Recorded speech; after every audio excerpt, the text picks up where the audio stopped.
மோகம் 17. கிணறு வடிவத்தில் 8 அடியில் அமைக்கப்பட்டிருந்தது அந்த தொட்டி. சிறுவயதில் அதில் விழுந்து மூச்சுக்கு திணறியதிலிருந்து அந்த தொட்டியில் இறங்க மாட்டாள் மதி. மிகவும் ஆசையாக இருந்தால் தொட்டியின் கட்டையில் அமர்ந்து கால்களை மட்டும் உள்ளே விட்டு ஆட்டிக்கொண்டு சிறிது நேரம் அமர்ந்திருப்பாள். அதில் இதுவரை இறங்கி குளித்ததில்லை. இது மித்ரனுக்கும் தெரியும். அவள் இதில் இறங்க மாட்டாள், பயப்படுவாள் என்று. அதனால்தான் அவளை சீண்டவே ஒன்றும் தெரியாதது போல் அவளை அழைத்தான். பின்பு அவள் எதிர்பாராத நேரம் தொட்டிக்குள் இழுத்து தன்னுடன் சேர்த்து அணைத்து கொண்டான். முதலில் தடுமாறியவள் பின் சமாளித்து அவன் நெஞ்சில் தன் கைகளால் தட்டி, அத்தான் சொல்லிட்டு செய்ய மாட்டீங்களா, பயந்துட்டேன் என்று அவனை அணைத்து கொண்டாள். அவள் உச்சந்தலையில் தன் இதழை பதித்தவன் நெற்றி, கண், காது, மூக்கு என்று தன் இதழால் அங்கிருந்த தண்ணீரை உறிந்து அவள் கழுத்தில் முகம் புதைத்தான். தண்ணீரின் குளிமையும் தன் கழுத்தடியில் அவன் சூடான மூச்சுக்காற்றும் ஏதோ பண்ணியது அவளை. அவனிடமிருந்து விலக எத்தனித்தவளை தடுத்து அவள் இதழை வன்மையாக சிறை செய்தான். அவள் இதழில் மேலும் புதைய அவன் இதழ் செய்த மாயத்தில் சுற்றுப்புறம் அனைத்தும் மறைந்தாள். முத்தமிட்டு கொண்டே அவளோடு தண்ணீரில் மூழ்கினான். பின் மூச்சுவிட சிரமமாக இருக்கவும் அவளை விட்டான். இருவரும் மேல் மூச்சு கீழ்மூச்சு வாங்கவும் அவள் உடலில் மெல்லிய நடுக்கம் ஏற்பட, மது, வாடா வீட்டுக்கு போகலாம் என்றான் அவள் காதோரத்தில் கிசுகிசுப்பாக. அத்தான், இந்த புடவை எல்லாம் நனைஞ்சிடுச்சு, கொஞ்ச நேரம் மோட்டார் ரூம்ல துணியை காய வச்சுட்டு அப்புறம் வீட்டுக்கு போகலாம் என்றதும் மனதிற்குள், ஐ, கோழி குருமாக்கு ரெடி ஆயிடுச்சு என்று குதூகலித்தவன் வெளியில் சரி மது என்று அவள் ஏற உதவி செய்து அவனும் தொட்டியிலிருந்து மேலேறி வந்தான். பின் மோட்டார் ரூமை பார்வையிட்டவன், ஆஹா, கட்டில் கூட இருக்கு, நான் கூட தரையில புதுசா ட்ரை பண்ணலான்னு நினைச்சேன், சரி கட்டிலையும் யூஸ் பண்ணிக்கலாம் என்று நினைத்து மதுவை திரும்பி பார்த்தவனுக்கு மோகம் தாறுமாறாக ஏறியது. வெறும் ரவிக்கை பாவாடையுடன் நின்று தன் புடவையை உதறி அங்கிருந்த தொட்டியில் காய வைத்தவள் குனிந்து தன் பாவாடையில் உள்ள தண்ணீரை பிழியும்போது கண்ட பள்ளத்தாக்கை பார்த்து ரொம்ப கவர்ச்சியாக இருக்கவும் படு பேஜாராயிட்டான். இவ்வளோ நாள் இந்த வியூல இருந்து பார்க்கலையே என்று வருத்தப்பட்டவன் அவள் அங்கிருந்த துண்டை தன் மேல் போட்டு மறைக்கவும் அந்த துண்டின் மேல் கோபம் வந்தது. மித்ரனுக்கு தன் அப்பாவின் லுங்கியை கொடுத்து கட்டிக்கொண்டு அவன் ஆடைகளை கழட்டி தரச் சொன்னாள். பின் அவன் தன் உடையை களைந்து மாற்றிக்கொண்டு அவளிடம் கொடுக்கவும் அதை காய போட்டாள். துண்டு முன்னால் மட்டும் மறைத்திருக்க, பின்னால் மறைக்கப்படாமல் ரவிக்கைக்கும் பாவாடைக்கும் இடையிலுள்ள அவள் முதுகு பகுதி அவன் கண்களை கவர்ந்து வா வா என அழைத்தது. அதற்கு மேல் சும்மா இருப்பானா? பின்னால் இருந்து அணைத்து தன் கை கொண்டு அவள் கனிகளை பற்றியிருந்தான். அவன் அணைக்கவும் முதலில் துண்டை உருவி கீழே போட்டவன் கனிகளை பிசைந்து மது என்று காதோரம் கிறக்கத்துடன் கிசுகிசுத்தான். இந்த ட்ரெஸ்ஸையும் கழட்டு, இதை மட்டும் ஏன் போட்டிருக்க என்று கைகளில் இருந்த கனிகளை அழுத்தி கசக்கினான். அத்தான் என்ற முனகலுடன் அவள் தோளில் சாயவும் இவனுக்கு பித்தம் தலைக்கேறியது. அவள் ஆடைகளை களைந்தவன் அவள் மீது படர்ந்தான். கட்டிலில் இல்லை, தரையில்தான். பின்பு இருவரும் தங்களின் ஜலகிரீடையை முடித்துவிட்டு மாலைதான் வீட்டிற்கு திரும்பினர். வீட்டிலோ ராமர் சிவகாமியிடம், என்ன இவ்வளவு நேரம் ஆச்சு, இன்னும் வரல, நான் போய் 2 பேரையும் அழைச்சிட்டு வரேன் என்று சொன்னதும், யோ கூறுகெட்ட மனுஷா, அதுங்க 2 சின்ன சிறுதுங்க, அப்படி இப்படிதான் இருப்பாங்க, நீ ஏன் நந்தி மாதிரி அங்க போற அப்படின்னு குதிக்கிற, அவங்களே இன்னும் கொஞ்ச நேரத்துல வருவாங்க, நீ வான்மதிய பஸ் ஏத்திட்டு விட்டுட்டு வா என்று கூறினார். ராமர் ஆமாமல்ல என்று அசடு வழிய சிரித்து கொண்டே சென்றார். அடுத்த நாள் இருவரும் கிளம்புவதாக கூற, இன்னும் 2 நாள் இருந்துட்டு போலாமே மாப்பிள்ள என்றதும், அங்க வேலை இருக்கு, அப்பா அம்மா வேற வீட்ல இல்ல, அப்புறம் வரோம் என்று கூறி கிளம்பினர். இங்கு நிவேதா தன் அம்மாவிடம் கொக்கரித்து சிரித்து கொண்டிருந்தாள். மா, மித்ரன் எனக்கு தான். அந்த மதிய வீட்டை விட்டு துரத்த வைக்கிறதுக்கு ஒரு நல்ல விஷயம் பண்ண போறேன். என்ன நிவேதா பண்ண போற? எதா இருந்தாலும் சொல்லிட்டு செய். உங்க அப்பாவுக்கு தெரிஞ்சா அவ்வளவுதான். அப்புறம் தெருவுல தான் நிக்கணும். அதெல்லாம் நான் பாத்துக்கிறேம்மா என்று சிரித்தாள். அந்த சொத்து முழுக்க நமக்குத்தான் என்று கனவு கோட்டை கட்டி கொண்டிருந்தாள். இருவரும் வீட்டிற்கு வந்து மறுநாள் மித்ரனின் அம்மா அப்பாவும் வந்துவிட்டனர். நன்றாகத்தான் அனைத்தும் போய்க் கொண்டிருந்தது. ஒரு நாள் மித்ரனிடம் விக்கி கால் செய்து, மச்சான் கொஞ்சம் பர்ச்சேஸ் பண்ணணும், அப்படியே பத்திரிக்கை அடிக்க கொடுக்கணும், ஸோ வீட்டுக்கு வாடா, 2 பேரும் சேர்ந்து போகலாம் என்றதும், ஓகேடா, இன்னும் 1/2 மணி நேரத்துல அங்க இருப்பேன் என்றவன் ஆபீஸிலிருந்து கிளம்பினான். தன் காரில் வந்து கொண்டிருக்கும் போது பின்னால் ஒரு லாரி இவனை பின்தொடர்ந்து வந்து கொண்டிருந்தது. அதை கவனித்தவன், என்ன இது ஃபாலோ பண்ற மாதிரி இருக்கு என்று நினைத்தவன் ஓரமாக வழிவிட்டான். ஆனால் அப்பொழுதும் போகாமல் பின்தொடரவும் விக்கிக்கு அழைத்தான். மச்சான், என்ன லாரியில எவனோ ஃபாலோ பண்றான்டா, நீ வா என்கவும் பதறியவன், என்னடா மச்சான் இப்படி சொல்ற, நீ வாடா, ஒன்னும் ஆகாது என்றவன் வேகம் எடுத்தான். மித்ரன் வேகம் எடுக்கவும் அந்த லாரி ஓட்டுபவனும் வேகமாக வந்தவன் ஒரு சில கடைகளே உள்ள அதிகமாக ஆள் நடமாட்டம் இல்லாத இடத்தில் வண்டியின் வேகத்தை அதிகப்படுத்தி மித்ரனின் காரை இடித்துவிட்டு வேகமாக சென்று விட்டான்.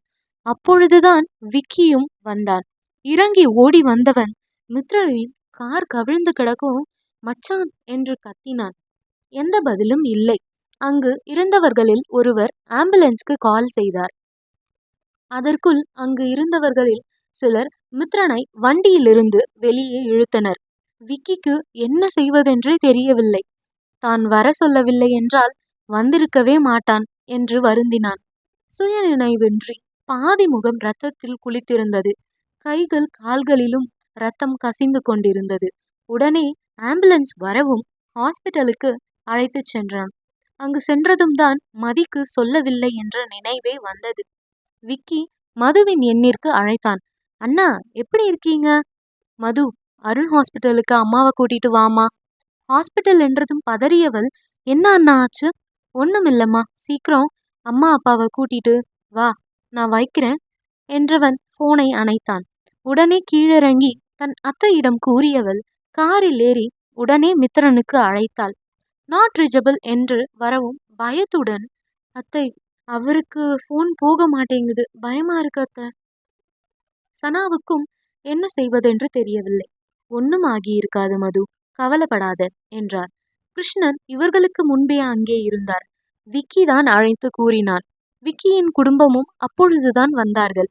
அனைவரையும் பார்த்தவள் தன் கணவன் மட்டும் இல்லை என்றதுமே போச்சு என்று நினைத்து விக்கியை பார்த்தவள் அவன் நடந்ததை சொன்னதும் அத்தான் என்று மயங்கி சரிந்தாள். அவள் மயங்கி சரியவும் அவளை பிடித்தவர்கள் டாக்டரை அழைத்து, அதிர்ச்சியில் வந்த மயக்கம்தான், இன்னும் கொஞ்ச நேரத்தில் எழுந்துருவாங்க, பயப்பட ஒன்றும் இல்லை என்றதும் மித்ரன் இருந்த ஆபரேஷன் தியேட்டர் வெளியே காத்திருந்தனர்.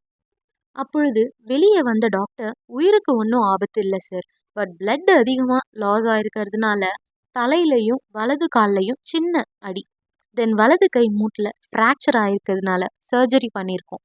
இன்னும் கொஞ்ச நேரத்தில் மயக்கம் தெளிஞ்சதும் ரூமுக்கு மாத்திடுவாங்க, அப்போ அவரை நீங்க பார்க்கலாம் என்று விட்டு சென்றனர். 1 மணி நேரம் கழித்து மித்ரனை ரூமுக்கு மாற்றினார்கள். மது அழுது கொண்டே இருந்தாள். மித்ரன் மயக்க மருந்தின் வீரியம் இன்னும் அவன் உடம்பில் இருந்தது போல. முழிப்பான், சிறிது நேரத்தில் தூக்கத்திற்கு சென்று விடுவான். சனா மதியை எவ்வளவு சமாதானப்படுத்தினாலும் அவள் அழுகையை நிறுத்தவில்லை. என்னாலதான் இப்படி அத்தானுக்கு ஆயிருக்குமோ என்று நினைத்து அழுது கொண்டிருந்தாள். மித்ரன் தூங்கவும் நர்ஸ் வந்து, யாராவது 2 பேர் மட்டும் இருங்க, மத்தவங்க எல்லாரும் கிளம்புங்க என்று விட்டு சென்றாள். கிருஷ்ணன் தான் இருந்து பார்த்து கொள்வதாக கூறி, நீங்க வீட்டுக்கு போயிட்டு காலையில வாங்க என்று கூறினார். சனா, நாம கிளம்புவோம், மதியும் விக்கியும் இருப்பாங்க, ஏதாவது வேணும்னா விக்கி வாங்கி தருமா, மதி கண்டிப்பா கூப்பிட்டாலும் வரமாட்டா, காலையில வரலாம் என்று விட்டு கிளம்பினார்கள் அனைவரும். விக்கி அனைவரும் கிளம்பியதும், நான் கொஞ்சம் வெளியே போயிட்டு வரேம்மா, ஏதாவது வேணும்னா கால் பண்ணு, உடனே வரேன் என்கவும் என்று தலையாட்டினாள். அவன் வெளியில் சென்றதும் கதவை மூடிவிட்டு வந்தவள் மித்ரன் அருகில் அமர்ந்து அவன் தலையை கோதி கொடுத்து நெற்றியில் முத்தமிட்டாள். அவன் தலையில் இருந்த கட்டை வருடியவள், என்னாலதான் அத்தான் இப்படியெல்லாம் ஆச்சு. சித்தி கூட சொல்லுவாங்க, நான் ராசி இல்லாதவள். அதனாலதான் எங்க அம்மாவை நான் தான் சாகடிச்சிட்டேன்னு சொல்லுவாங்க. ஒருவேளை என் ராசிதான் உங்களுக்கு இப்படி ஆகறதுக்கு காரணமா அத்தான் என்று அழுதாள். சலைன் பாட்டில் தீரவும் அங்குள்ள பட்டனை தட்டி நர்ஸை அழைத்தவள், சலைன் முடிய போகுது என்கவும் வேறு எடுத்து மாற்றிவிட்டு சென்றாள். மது மித்ரனை பார்த்தபடியே அமர்ந்திருந்தாள். இங்கு விக்கி தனக்கு தெரிந்த ஆட்களை வரவழைத்து ஆக்சிடென்ட் நடந்த இடத்தில் ஏதாவது ஆதாரம் கிடைக்குமா என்று பார்க்க சொன்னான். அவனே நேரடியாக சென்று பார்க்க அங்கு ஒரு கடையில் சிசிடிவி இருக்கவும் அதிலிருந்த காட்சிகளை பதிவு செய்து கொண்டு வந்தான். பின் அந்த காட்சியில் லாரியின் எண் தெளிவாக தெரியவும் அதை தன் ஆட்களுக்கு அனுப்பி விசாரிக்க சொன்னவன் தனக்கும் மதிக்கும் இரவு உணவு வாங்கி வந்தான். கதவை தட்டிவிட்டு உள்ளே வந்து மதியிடம், இந்தாமா, இந்த சாப்பாட்டை சாப்பிடுமா என்றான். வேண்டாம் அண்ணா என்று மறுக்கும் போதே மித்ரனிடம் அசைவு தெரியவும் அவனிடம் சென்றாள். அத்தான் என்கவும் மெதுவாக கண்களை திறந்து பார்த்தான். மதுவை பார்த்து சிரிக்கவும் அவன் இடது கையை பிடித்து கொண்டு அழ ஆரம்பித்து விட்டாள். மித்ரன் விழித்ததும் அருகில் வந்த விக்கி, சாரிடா மச்சான், நான் வர சொல்லலைன்னா நீ வந்திருக்க மாட்டேதானே என்று வருந்தியதும், டேய் மச்சான், எனக்கு ஒன்றும் இல்லடா, இன்னும் கொஞ்ச நாள்ல சரியா போயிடும். மச்சி, தண்ணி வேணும்டா என்றதும், இருடா நான் போய் கேட்டுட்டு வரேன், தண்ணீர் கொடுக்கலாமான்னு என்று வெளியே சென்றான். தன் கையை பிடித்து அழுது கொண்டிருந்தவளின் கையை எடுத்து தன் உதட்டில் ஒற்றியவன், மது, உன்னை விட்டுட்டு எப்படி போவேன், உன் கூட தான் இருக்கேன், அழாத, கண்ணை தொட என்று துடைத்து விட்டான். ஒண்ணுமில்லடா, இன்னும் கொஞ்ச நாள்ல சரியாகிடும். அத்தான், எனக்கு கொஞ்ச நேரத்துல உயிரே போயிடுச்சு அத்தான், செத்துடணும் போல இருந்துச்சு என்றதும், மதி என்று அதட்டினான். அவளை தன் அருகில் அழைத்தவன், ஒண்ணுமில்ல, பயப்படாத என்றவன் அவள் கைகளில் முத்தமிட்டான். விக்கி வரவும், மச்சான், தண்ணி கொஞ்சமா குடுக்க சொன்னாங்கடா என்றான். மச்சான், இந்த கட்டில்ல உட்கார ஹெல்ப் பண்ணுடா என்றதும் அங்கிருந்த லிவரை சுழற்றி பெட்டை மேடாக மாற்றி அவன் அமர உதவி செய்தான். பின் மதி சாப்பிடவில்லை என்று கூறிவிட்டு, வெளியே இருக்கிறேன், நீங்க பேசிட்டுருங்க என்று வெளியே சென்றான். மதி, சாப்பிடுடா. எனக்கு வேண்டாம் அத்தான், பசிக்கல என்றதும், நீ தானே என்னை பார்த்துக்கணும், நீ சாப்பிடாம இருந்தா எப்படி என்னை பார்த்துப்ப, என் கூட இருக்கணும்னா சாப்பிடு, இல்லனா வீட்டுக்கு விக்கி கூட கிளம்பு என்று அவன் சொன்னதும் பார்சலை பிரித்து சாப்பிட்டாள். அவள் சாப்பிட்டதும் அவளை அழைத்து தன் கை வளைவில் அமர்த்தி கொண்டான். அவன் கட்டு போட்டிருந்த கையை வருடி கொடுத்து, அத்தான், இது உள்ள பிளேட் வச்சிருக்காங்களாம், உங்களுக்கு வலிக்குதா என்றதும், எனக்கு இப்போ வலிக்கலடா, தூக்கம்தான் வருது என்றதும், சரி, நீங்க தூங்குங்க அத்தான் என்று விலக பார்த்தாள். அவளை தன் இடது கையால் வளைத்தவன், இங்கே என் கூடவே இருடா என்றதும் அவன் நெஞ்சில் சாய்ந்து கொண்டாள். அவனும் இடது கையால் அவளை அணைத்து கொண்டு படுத்தான். படுத்த சிறிது நேரத்திலே மித்ரன் தூங்கிவிட்டான். மது அவன் வலது கையை வருடி கொண்டே இருந்தவள் அவன் அணைப்பில் தூங்கி போனாள். மித்ரனுக்கு மயக்க மருந்தின் வீரியம் குறையவும் வலி தெரிய ஆரம்பித்தது. வலியால் என்றதும் உடனே எழுந்து கொண்டவள், என்னாத்தான், என்ன ஆச்சு, வலிக்குதா என்றதும், ஆமா மது என்றதும் நர்ஸை அழைத்தாள். நர்ஸிடம் சொல்லி அவள் ஊசி போட்டு ஒரு அட்டை மாத்திரை கொடுத்து, நாளைக்கு டாக்டர் கிட்ட சாப்பாடு என்ன கொடுக்கணும்னு கேட்டுட்டு வலி இருந்தா இந்த மாத்திரையை போடுங்க என்று விட்டு சென்றாள். ஊசி போட்டதும் கொஞ்ச நேரத்தில் மீண்டும் தூங்கிவிட்டான். பிறகு காலையில் மித்ரன் அசைந்ததும் எழுந்த மதி, என்னாத்தான் வேணும் என்றதும், விக்கி வெளியே இருப்பான், கொஞ்சம் கூப்பிடு மதி என்றான். எதுக்காத்தான், பாத்ரூம் போகணுமா, வாங்க நான் கூட்டிட்டு போறேன் என்றதும் அவன் தயங்கியதை பார்த்து, அத்தான், நான் இதெல்லாம் பண்ணக்கூடாதா என்று கண் கலங்கவும், சரி வா என்று எழுந்தான். அவன் எழ உதவி செய்தவள் அவன் கையை தன் தோள் மேல் போட்டுக்கொண்டு மெதுவாக அழைத்து சென்றாள். பின்பு அழைத்து வந்து அவனை படுக்கையில் படுக்க வைத்துவிட்டு அவனிடம், நான் போய் முகம் கழுவிட்டு வரேன் தான் என்று சென்றாள். அப்பொழுது விக்கி வரவும், மச்சான், யாருன்னு பாத்தியா என்றதும், லாரி நம்பர் கிடைச்சிருக்கு மச்சான், நம்ம ஆளுங்க கிட்ட கொடுத்து விசாரிக்க சொல்லியிருக்கேன், மோஸ்ட்லி இன்னைக்கு தெரிஞ்சிடும் மச்சான் என்றான். மதி வரவும் அவனுக்கு பேசாதே என்று சைகை செய்தவன் அவளிடம், மதிமா, நீ வீட்டுக்கு போய் குளிச்சுட்டு வாடா, அது வரைக்கும் விக்கி கூட இருப்பான் என்று கூறினான். அத்தான், நான் உங்க கூட இருக்கேன் என்று உதட்டை பிதுக்கினாள் அழுகையில். அப்பொழுது கிருஷ்ணனும் சனாவும் வந்தனர். மித்ரனிடம் வந்து, எப்படிப்பா இருக்கு, இப்போ பரவாயில்லையா என்று சனா தன் மகனின் தலையை தடவினார். கிருஷ்ணன் அவன் கையை பிடித்துக்கொண்டு, எப்படிப்பா இது நடந்துச்சு என்று கேட்டார். விக்கி சொல்ல வரவும் அவனுக்கு சைகை செய்தவன், நான் தான்ப்பா கொஞ்சம் கவனிக்கல, அதான் இப்படி நடந்துருச்சு என்றவன் அமைதியாக படுத்து கொண்டான். பின் சனா மதியிடம், மதி, நீ வீட்டுக்கு போயிட்டு குளிச்சுட்டு மித்ரன் பேருக்கு கோவில்ல அர்ச்சனை பண்ணிட்டு வாடா என்றதும் என தலையாட்டியவள் மித்ரனை பார்த்து தலையசைத்து விட்டு சென்றாள். மதி குளித்துவிட்டு கோயிலுக்கு சென்றாள். மித்ரன் பெயரில் அர்ச்சனை செய்துவிட்டு சிறிது நேரம் அமர்ந்துவிட்டு போகலாம் என்று அமர்ந்தாள். அப்பொழுது பக்கத்தில் யாரோ அமரும் அரவம் கேட்கவும் திரும்பி பார்த்தாள். நிவேதா தான் தனக்கு 32 பற்களும் இருக்கிறது என்று காட்டிக் கொண்டிருந்தாள். என்ன, உன் புருஷன் உயிரோட இருக்கணும்னு வேண்டிக்கிட்டையா? அதுக்கு இந்த ஜென்மத்துல நீ கூட இருக்கிற வரைக்கும் நடக்காது. நீ கூட இருந்தா எப்படி அவன் நல்லா இருப்பான்? நான் கேள்விப்பட்டது உண்மையா? உங்க அம்மா நீ பிறந்ததும் செத்து போயிட்டாங்களாமே. பாரு, நீ பிறக்கும் போதே உங்க அம்மாவை கொன்னு இருக்க. இப்ப இவனை கல்யாணம் பண்ணி இவனையும் மேல அனுப்ப போற. சூப்பர், செய் செய் என்று தான் வந்த வேலையை திறம்பட செய்துவிட்டு கிளம்பிவிட்டாள். மது தான் கூட இருப்பதால் தான் தன் அத்தானிற்கு இப்படி ஆகிவிட்டதோ என்று நினைத்து கொண்டிருந்தவள் இவள் சொன்னதை கேட்டு முடிவே செய்துவிட்டாள், தன்னால் தான் இப்படி ஆகிவிட்டது என்று. ஆனால் இதில் மதி ஒன்றை கவனிக்க தவறினாள். யாரும் சொல்லாமல் நிவேதாவுக்கு எப்படி இந்த விஷயம் தெரியும் என்பதை அவள் யோசிக்கவில்லை. காரில் போகும்போது தப்பு தப்பாக யோசித்து தன்னால் தான் இப்படி தன் கணவனுக்கு நடந்தது என்று அவளே முடிவு செய்து கொண்டு தன் கணவனை பிரிந்தால் அவன் நன்றாக இருப்பான் என்று தவறான முடிவை எடுத்தாள். இவளின் முடிவு மித்ரனுக்கு தெரிந்தால் என்ன நடக்கும்? அடுத்த அத்தியாயத்தில் பார்க்கலாம். மோகம் 18. மித்ரன் இருக்கும் அறைக்குள் வந்தவள் அவனை நெருங்கி நெற்றியில் திருநீரை பூசிவிட்டாள்.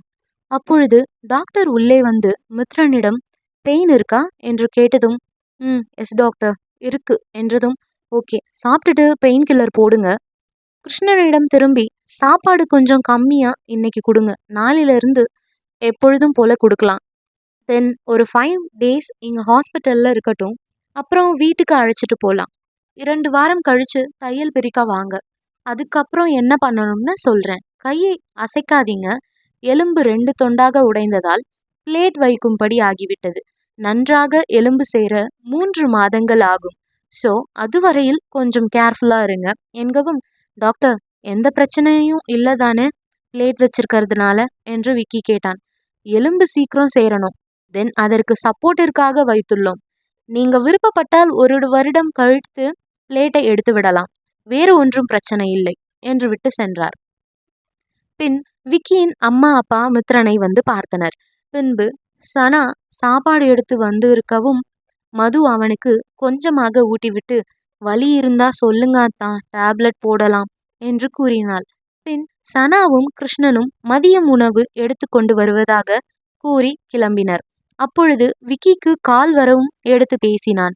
பின் மித்ரனிடம் பேச எத்தனித்தவன் மது பாத்ரூமில் இருக்கவும் மெதுவாக, மச்சான், லாரி நம்பர் ஆளை கண்டுபிடிச்சாச்சான், நான் போய் பார்த்துட்டு வரேன் என்று விட்டு சென்றான். மது வரவும் அவளை தன்னருகில் அமர்த்தி கொண்டான். அத்தான், வலிக்குதா என்று கேட்டு வலது கையில் இருந்த கட்டை வருடி கொடுத்தாள். வலி எல்லாம் இல்லை, இது வேற. என்ன அத்தான் வேற, என்ன ஆச்சு என்று அவள் பதறவும் சிரித்து கொண்டே, உன்னை பக்கத்துல வச்சுக்கிட்டு சும்மா இருக்கணுமா மது, இன்னும் 3 மாசம் என்றதும், அத்தான் எங்க வந்து என்ன பேசுறீங்க என்று அவன் வாயில் கை வைத்ததும் அந்த கையில் முத்தமிட்டவன், எனக்கு உம்மா வேணும் மது என்றான். உடம்பு சரியாகட்டும் அத்தான், எதுவும் வேண்டாம் இப்போ என்று சொன்னதும் கோபம் வந்து முகத்தை திருப்பி கொண்டான். அவன் சிறு பிள்ளைத்தனமான செயலில் உருகியவள் அவன் காய்ந்து போன இதழ்களில் தன் ஈர இதழ்களை ஒற்றி எடுத்தாள். அவளை அப்படியே தன்னோடு சேர்த்து அணைத்து கொண்டான். இங்கு அந்த லாரி டிரைவரை போட்டு அடி துவைத்து கொண்டிருந்தார்கள். ஏண்டா இப்படி பண்ணின, யார் இப்படி செய்ய சொன்னது, சொல்லுடா என்று வெளுத்து வாங்கினர். அடி தாங்க முடியாமல் ஒரு கட்டத்தில் அனைத்தையும் கூறினார். தன் நண்பனிடம் கடன் வாங்கி இருந்ததால் அந்த கடனை அடைக்க முடியாமல் கஷ்டத்தில் இருந்ததாகவும், அப்பொழுது இந்த காரை இடித்து ஆக்சிடென்ட் செய்தால் பணத்தை தர தேவையில்லை என்று அந்த நண்பன் கூறியது போல் சொன்னான். யாருடா அப்படி செய்ய சொன்னது என்று விக்கி கேட்டதும் அவன் ரமேஷ் தான் இப்படி செய்ய சொன்னதாக கூறினான். அவன் சொன்னதை கேட்டு அதிர்ந்தவன், அவனை சும்மா விட்டது தப்பா போச்சு என்று சினந்து அந்த டிரைவர் மேல் தன் கோபத்தை காட்டினான். பின் தன் ஆட்களிடம் திரும்பி இவனை போலீஸ்ல ஒப்படைக்க சொல்லி தான் பிறகு வருவதாக கூறி சென்றான். இங்கு மருத்துவமனையில் கதவு திறந்து உள்ளே வந்தவன் இருவரும் தூங்கவும் அமைதியாக வெளியேறினான். அங்கு நிவேதா மிகுந்த களிப்புடன் இருந்தாள். அவள் முகம் சந்தோஷத்தில் முக்குளித்திருந்தது. என்ன நிவேதா, ரொம்ப சந்தோஷமா இருக்க என்றதும், அம்மா, என் வேலையை பக்காவா முடிச்சிட்டேன். இனி அந்த சொத்தும் எனக்கு தான், அந்த அழகு மித்திரனும் எனக்கு தான் என்று கூறி சிரித்தாள். என்னடி பண்ணின, எப்படி, என்ன ஆச்சு என்று பரபரத்தார் அவளின் தாய். அவள் செய்தது அனைத்தையும் புட்டு புட்டு வைத்தாள். அவர்கள் பேசுவதை இன்னொரு மனிதர் கேட்டுக்கொண்டிருக்கிறார் என்று தெரியாமல் அனைத்தையும் கூறினாள். இவர்களை எப்படியாவது பிரிக்க வேண்டும் என்று இவர்கள் இருவரையும் 1 மாதமாக தொடர்ந்து கொண்டிருந்தாள். அப்பொழுதுதான் ரமேஷ் மதுவை பின்தொடர்வதை பார்த்து அவனிடம் பேசி அவனை இவள் பிளானிற்கு ஒத்துக்கொள்ள வைத்தாள். அன்று எப்பொழுதும் போல் மதுவும் சனாவும் கோயிலுக்கு சென்று சாமியை தரிசித்துவிட்டு அமர்ந்திருந்தனர். அப்பொழுது அவர்களை பின்தொடர்ந்து வந்த நிவேதா சில நாட்களாக ரமேஷ் மது போற இடத்திற்கெல்லாம் வருவதைக் கண்டு ரமேஷை பிடித்து விசாரித்தாள். அப்பொழுது அவன் மித்ரனிடம் வேலை செய்தது முதல் தன்னை அவன் ஜெயிலுக்கு அனுப்பியது வரை கூறினான். பின்பு மதுவை ஏதாவது பண்ணினால் அவன் கதறுவான் என்று தக்க சமயம் பார்த்திருப்பதாக கூறினான். அதை தனக்கு சாதகமாக மாற்றிக்கொள்ள எண்ணி நிவேதா, ஏய், மித்ரனை போட்டுட்டா மது தனியா தான் இருப்பா, அதுக்கப்புறம் நீ என்ன வேணாலும் அவளை பண்ணலாம். இப்போ நீ மதுவை ஏதாவது பண்ணினா மித்ரன் ஒன்ன சும்மா விட மாட்டான் என்று அவன் மூளையை சலவை செய்தாள். இதுவே நீ மித்ரனை போட்டுவிட்டால் எல்லாம் சுமூகமாக முடிந்துவிடும். அது மட்டுமில்லாமல் நானும் உனக்கு லட்சக்கணக்கில் பணம் தருகிறேன் என்றதும் ஒத்துக்கொண்டான். அவனிடம் பேசிவிட்டு வந்ததும் நிவேதா குரூரமாக சிரித்தாள். அவள் ஒன்று நினைத்து அனைத்தும் நடத்த லட்டு போல ஒரு இளிச்சவாயன் வரவும் பிடித்து கொண்டாள். மித்ரன் வைத்திருப்பது விலை உயர்ந்த ஆடி கார் என்பதால் விபத்து ஏற்பட்டாலும் ஏர்பேக் வந்து காப்பாற்றிவிடும், உயிருக்கு சேதம் இருக்காது என்று தெரியும். ஆனால் இந்த ரமேஷுக்கு தெரியவில்லை. நிவேதா பின்னால் இருந்து கொண்டு ரமேஷை வைத்து செய்ததையும் பின் மதுவிடம் கோயிலில் கூறியது என்ற அனைத்து வேலைகளையும் கச்சிதமாக முடித்துவிட்ட சந்தோஷத்தில்தான் தன் அம்மாவிடம் அனைத்தையும் சொல்லிக் கொண்டிருந்தாள். அதை கேட்ட விஸ்வநாதன் வந்த சுவடே இல்லாமல் வெளியே கிளம்பினார். கிருஷ்ணனுக்கு எப்பொழுதும் சாதாரணமாக பேசுவது போல் பேசி மித்ரனை காணச் சென்றார். அங்கு விக்கி மித்ரனிடம், மச்சான், இந்த ரமேஷ் தாண்டா எல்லாம் பண்ணியிருக்கான், அவனை தேட சொல்லியிருக்கேன், கண்டுபிடிச்சிருவாங்க, அன்னைக்கே அவனை முடிச்சிருக்கணும்டா, நான் தான் நீ சொன்னதை கேட்கல என்றான். அப்பொழுது விஸ்வநாதன் வரவும் அமைதியாகினர் இருவரும். மித்ரனை விசாரித்துவிட்டு அவன் தலையை தடவி, என்ன மன்னிச்சிடு மித்ரா என்றவரை புரியாமல் பார்த்தவினருக்கு சிறு சிரிப்பை மட்டுமே கொடுத்துவிட்டு கிளம்பிவிட்டார். பின்பு 5 நாட்கள் மருத்துவமனையில் இருந்துவிட்டு மித்ரனை வீட்டிற்கு அழைத்து வந்தனர். அவனுக்கு அனைத்து வேலைகளையும் மதுவே செய்தாள். பின் மித்ரனுக்கு இப்படி ஆனதை கேள்விப்பட்டு சிவகாமி, ராமர் இருவரும் வந்து பார்த்துவிட்டு சென்றனர். விக்கி அவ்வப்பொழுது வந்து பார்த்துவிட்டு போவான். மித்ரனுக்கு சரியாகட்டும், அப்புறம் என் கல்யாணம் வச்சுக்கலாம் என்று 3 மாதங்கள் கழித்து திருமணம் நாளை தள்ளி வைத்தனர். மித்ரன் இதை கேட்டு விக்கியிடம் சண்டை போட்டான். ஆனால் விக்கி அதை காது கொடுத்து கூட கேட்கவில்லை. பின்பு 2 வாரம் கழித்து தையல் பிரிக்க மருத்துவமனைக்கு சென்றுவிட்டு வந்தனர். தலை கால்களில் இருந்த காயங்கள் கொஞ்சம் ஆறியிருந்தது. அவனே மதுவின் துணை இல்லாமல் நடக்க ஆரம்பித்திருந்தான். டாக்டர் மித்ரனிடம் சில பயிற்சிகள் சொல்லிக் கொடுத்து கையை மெதுமெதுவாக அசைக்க சொன்னார். மித்ரனும் மதியும் அவர் சொன்னதை கேட்டுக்கொண்டு வீட்டிற்கு இருவரும் வந்தனர். 1 வாரம் கழித்து மது எப்பொழுதும் போல் அவனை குளிக்க வைத்து மெத்தையில் அமர்த்தி அவன் தலையில் இருந்த தண்ணீரை துண்டை கொண்டு துடைத்து கொண்டிருந்தாள். மது, சொல்லுங்க அத்தா. இப்போ எல்லாம் நீ எனக்கு பண்றத பார்த்தா நம்ம குழந்தைங்க ரொம்ப கொடுத்து வச்சவங்க என்று தோணுது மது. மது சிரித்து கொண்டே அவன் மூக்கை பிடித்து ஆட்டியவள், என்ன திடீர்னு உங்களுக்கு இப்படியெல்லாம் தோணுது என்று கேட்டதும், ஆமா, ரொம்ப கொடுத்து வச்சவங்க. எனக்கு இப்போ சாப்பாடு நீ தான் ஊட்டி விடுற, குளிக்க வைக்கிற, என்ன மடியில படுக்க வச்சு தட்டி கொடுக்குற. இதெல்லாம் தான் சின்ன வயசுல ஏங்குன விஷயம் மது. அதெல்லாம் என் குழந்தைக்கு கிடைக்கும்னு நினைக்கும் போதே ரொம்ப சந்தோஷமா இருக்கு தெரியுமா மது என்றான். அவன் பேச்சில் உருகியவள், உங்களுக்கு கை சரியான பிறகும் நான் தான் அத்தான் எல்லாம் செய்வேன். உங்களுக்கு தான் ஃபர்ஸ்ட், அப்புறம் தான் நம்ம குழந்தைக்கு என்று தன் நெஞ்சோடு அணைத்தவள், நீங்க குட்டியா இருந்தா நான் உங்களை எப்பொழுதும் இடுப்பில் வச்சுக்கிட்டே சுத்துவேன். உங்களுக்கு எவ்வளோ பாசத்தை தர முடியுமோ எல்லாத்தையும் தருவேன் அத்தான் என்றவள் அவனை தன்னிடம் இருந்து பிரித்து அவன் தலையை துவட்டினாள். அவள் துவட்டும் போது கைகளை மேலே தூக்கி இருக்கவும் அவன் முகத்திற்கு நேராக இருந்த அவள் மார்பில் தன் முகத்தை வைத்து அழுத்தினான். அத்தான் என்று அதட்டினாள். இன்னும் அவள் நெஞ்சில் முட்டினான். எதுக்கு மது இப்படி அதட்டுற என்று பாவமாக முகத்தை வைத்து கொண்டு கேட்கவும் அவன் தலையை கலைத்து விட்டு, சாப்பாடு எடுத்துட்டு வரேன், சாப்பிடலாம், அது வரைக்கும் சமத்து பையனா இருங்க என்று கொஞ்சி விட்டு வெளியேறினாள். 2 மாதங்கள் கடந்திருந்தது. ரமேஷ் எங்கோ தலைமறைவாகி விட்டான் என்றும் அவனை தேடி கொண்டிருப்பதாக ஆட்கள் கூறியிருந்தார்கள். அன்று மது மித்ரனுக்கு இரவு உணவை ஊட்டிவிட்டு இரவு உடையை அணிவதற்காக குளியலறைக்குள் சென்றாள். அவள் தன் கணவனை பற்றி தான் யோசித்துக் கொண்டிருந்தாள்.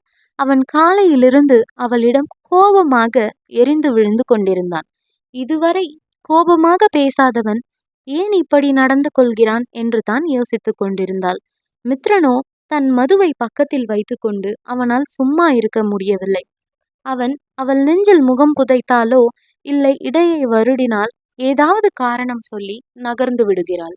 அவள் தன் கை இன்னும் சரியாகவில்லை என்று நினைத்து கொண்டுதான் அப்படி செய்கிறாள் என்று அவன் மனதுக்கு தெரிந்தது. ஆனால் அவன் உணர்வுகளை கட்டுப்படுத்த முடியவில்லை. இன்று அதை கட்டுப்படுத்த முடியாமல் தான் அவளிடம் எரிந்து விழுந்தான். அவள் உடை மாற்றி கொண்டு வரவும் அவள் பக்கம் திரும்பாது என்று கடிவாளம் போட்டாலும் அதை கேட்காது அவளையே வைத்த கண் வாங்காமல் பார்த்து கொண்டிருந்தான். தன் கணவனின் பார்வையை உணர்ந்தவள், ஓ, இது தரலன் தான் கோபமா என்று நினைத்து கொண்டு அவன் அருகில் படுத்தாள். அவள் படுத்து தன்னோடு அவனை அணைத்து கொண்டாள். அவள் அணைத்ததும் ஆழ புதைந்தவன் இன்னும் முன்னேற சொல்லி அவன் மனது பேயாட்டம் போட்டது. எப்படியும் தான் நெருங்கினால் அவள் தன்னை தவிர்ப்பாள் என்று நினைத்து கொண்டு என்ற சத்தத்துடன் விலகினான். சிறிது நேரம் கழித்து அவன் காதருகில் தன் உதடுகள் உரச, இந்த குட்டி பையனுக்கு திராட்சை வேண்டாமா என்றதும் இவள் பக்கம் உடனே திரும்பவும் அவள் முகம் அவள் வெற்று மார்புகளில் முட்டி நின்றது. அதன் பிறகு அவளே ஒன்றை எடுத்து அவன் வாயில் வைக்கவும் அதற்கு மேல் சும்மா இருப்பானா? சப்பி பற்களால் இழுத்து தன்னால் முடிந்தவரை உதட்டை வைத்து உரிந்தான். பழக்க தோஷத்தில் கனிகளை கசக்க எழுந்த கை வலி கொடுக்க ஆ என்று சத்தமிட்டதும், இதுக்குத்தான் நான் விலகி போனேன், இத பண்ணினா உங்க கை சும்மாவா இருக்கும் என்று சலித்தவள், கையை வைங்க, அசையக்கூடாது என்று அவனுக்கு கட்டளையிட்டு அவனுக்கு வாகாக படுத்துக்கொண்டு ஒரு கையால் அவன் முடியை கோதி கொடுத்து மறு கையால் அவன் முகத்தை தன் நெஞ்சில் புதைத்து கொண்டு ஊட்டினான். 2 மாதங்களுக்கு பிறகு அந்த பிரபலமான கல்யாண மண்டபம் மக்கள் கூட்டங்களால் நிரம்பி வழிந்தது. மித்ரனிற்கு கை முழுமையாக குணமடைந்திருந்தது. இதற்கிடையில் பல நிகழ்வுகள் நடந்து முடிந்திருந்தன. விக்கி ஒரு நாள் மித்ரனை அழைத்து, மச்சான், ரமேஷ் இருக்கிற இடத்த கண்டுபிடிச்சாச்சாம்டா. அவன் பெங்களூர்ல தான் இருக்கான். இவ்வளோ நாள் அங்கதான் இருந்திருக்கான். நான் நம்ம ஆட்களிடம் இங்க இழுத்துட்டு வர சொல்லியிருக்கேன். இன்னும் கொஞ்ச நேரத்துல நம்ம குடோன்ல இருப்பாங்க என்று கூறினான். சரிடா மச்சி, அவன் வந்ததும் என்னை வந்து அழைச்சிட்டு போ என்றான். அங்கு ரமேஷோ பயத்தில் என்ன செய்வது எது செய்வது என்று தெரியாமல் தெரு தெருவாக ஓடிக்கொண்டிருந்தான். மித்ரனுக்கு ஆக்சிடென்ட் ஆன மறு தினத்திலிருந்து நிவேதாவின் தொடர்பு அருந்து போனது. எவ்வளவு முயன்றும் அவளை தொடர்பு கொள்ள முடியவில்லை. பிறகு தன் நண்பன் லாரி டிரைவருக்கு அழைத்தான். அவனும் இவன் போனை எடுக்கவில்லை என்றதும் அவன் வீட்டில் சென்று விசாரித்தான். அதற்கு அவன் மனைவி யாரோ 4-5 பேர் வந்து அழைத்துச் சென்றதாக கூறினாள்.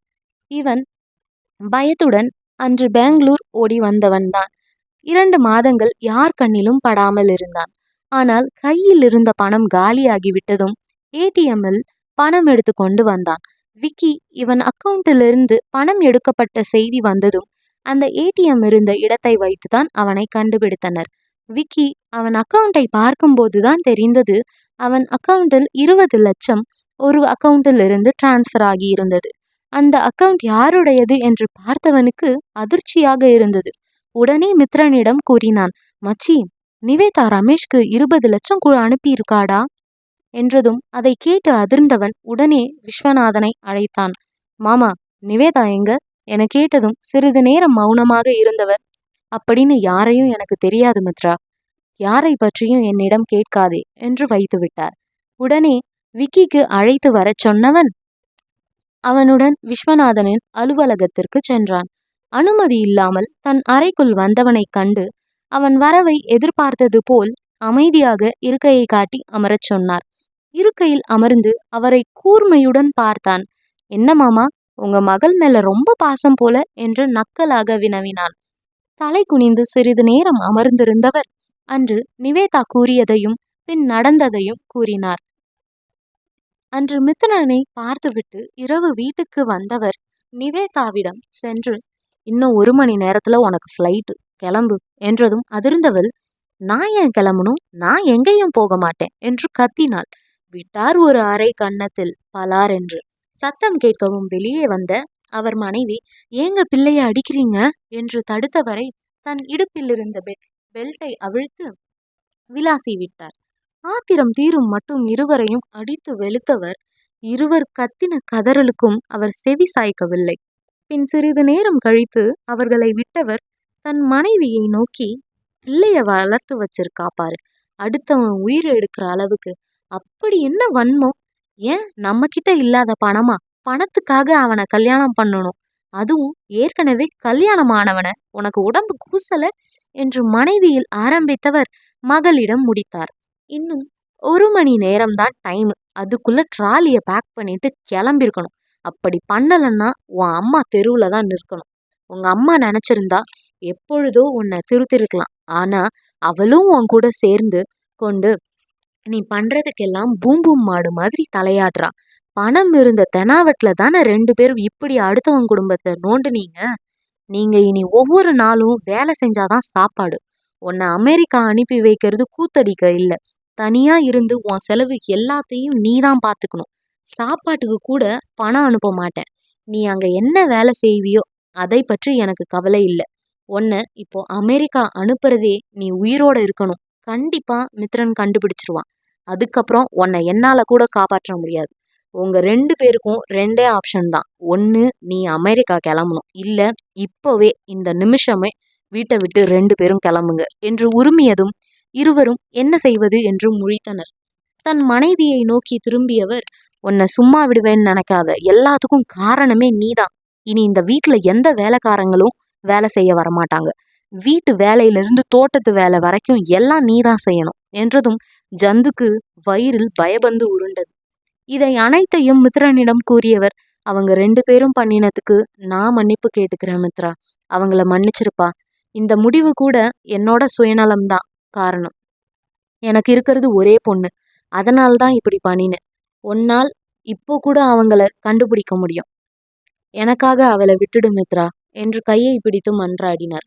அவன் அவர் கையை தட்டி கொடுத்து விட்டு விக்கியுடன் கிளம்பி வந்து விட்டான். அவர்கள் வரும் வழியில் விக்கிக்கு கால் வர எடுத்து பேசியவன், அந்த நாயை அங்கேயே புதைச்சிடுங்க, இல்லைன்னா அனாதைன்னு சொல்லிடுங்க என்று கூறிவிட்டு அணைத்தான்.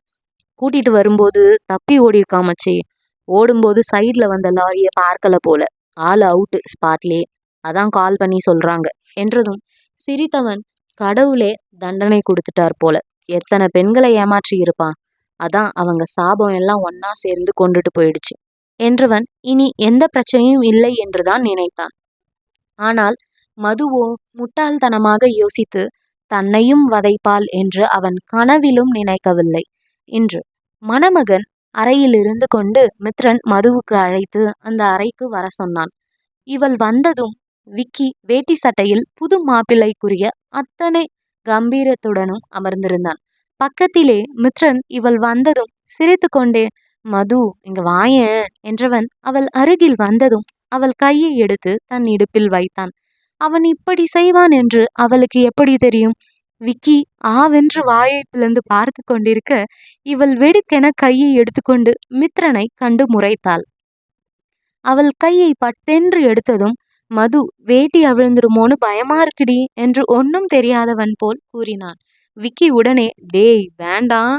உடனே மித்ரன் அவனை பார்த்து, மச்சான் நீ இப்பதான் எல்கேஜி, நான் பிஹெச்டியே முடிச்சிட்டேன், அதனால நீ சின்ன பையன், இதெல்லாம் கண்டுக்க கூடாது, நாங்க சீனியர், கொஞ்சம் அப்படி இப்படித்தான் இருப்போம், அதனால அந்த பக்கமா திரும்பிப்பியான் என்று கண்ணடித்தவன் மதியிடம் திரும்பி அவளிடம் நெருங்கி இழைந்து கொண்டே, கட்டிவிடுடி என்றான். மது தன் தலையில் அடித்து கொண்டவள் அவனுக்கு கட்டிவிட்டு விக்கி பக்கம் திரும்பாமல் அறையை விட்டு ஓடிவிட்டாள். இவனை பார்த்து முறைத்து கொண்டிருந்த விக்கியை, என்னடா மச்சான், கல்யாண மாப்பிள்ளை கலையே உன் முகத்துல இல்ல என்று கிண்டல் அடித்தான். அவன் முதுகில் 2 அடி போட்ட விக்கி, ஏண்டா சொல்ல மாட்டேன், நீங்க இப்போதான் கல்யாணம் பண்ணின மாதிரி அஜால் குஜாலா இருக்கீங்க என்றதும், மச்சி 5 மாசம் தாண்டா ஆயிருக்கு என்றவன், அதுலயும் 4 மாசம் ஒண்ணுமே பண்ணல என்றவனை பார்த்து, போதும் நம்பிட்டேன் என்றான் கடுப்பாக. மச்சான் பிலீவ் மீடா என்றதும், நீ 4 மாசம் சும்மா இருந்த, இத நான் நம்பணும், போடா அதுக்கு வேற ஆளை பாரு என்றவன், இன்னும் இந்த ஐயர் கூப்பிட மாட்டேங்கிறாரே என்று புலம்பியதும் அவருக்கு கேட்டதோ என்னவோ உடனே அழைத்தார். அமோகமாக கல்யாணம் முடிந்து பாலும் பழமும் கொடுத்து மணமக்களை பெண் வீட்டிற்கு அழைத்து சென்றனர். மதுவும் மித்ரனும் அவர்களுடன் வந்தனர். அப்பொழுது மது தன் வீட்டிற்கு வரவும் மித்ரனும் வந்தான். முற்றத்தில்தான் அனைவரும் பேசிக்கொண்டிருந்தனர். சிறிது நேரத்தில் மித்ரன் மதுவை அழைத்தான். கிளம்பலாம் என்று மது கீழே தலையை குனிந்து கொண்டு, நான் வரலாத்தான் என்றதும், அவள் இங்கு தங்க விரும்புகிறாள் என்று நினைத்து கொண்டு, இன்னொரு நாள் இந்த வார கடைசியில வரலாண்டா என்றதும், இல்ல அத்தான், நான் வரல, நிரந்தரமா நான் இங்கேயே இருக்கேன் என்றதும் ஒன்றும் புரியாமல், என்ன மது சொல்ற என்று கேட்டான். நான் இனி அங்க வரல அத்தான், நீங்க வேற கல்யாணம் பண்ணிக்கோங்க, நான் உங்க கூட இருந்தா எங்க அம்மாக்கு ஆனது போல உங்களுக்கும் ஏதாவது ஆயிடுமோன்னு பயமா இருக்கு, நான் வரமாட்டேன், நீங்க வேற கல்யாணம் பண்ணிக்கிட்டு சந்தோஷமா இருங்க என்றதும் விட்டானே ஒரு அறை. முதலில் ஒன்றும் புரியவில்லை. கன்னம் திகுதிகுவென எரியவே அவன் தன்னை அடித்தான் என்றே தெரிந்தது.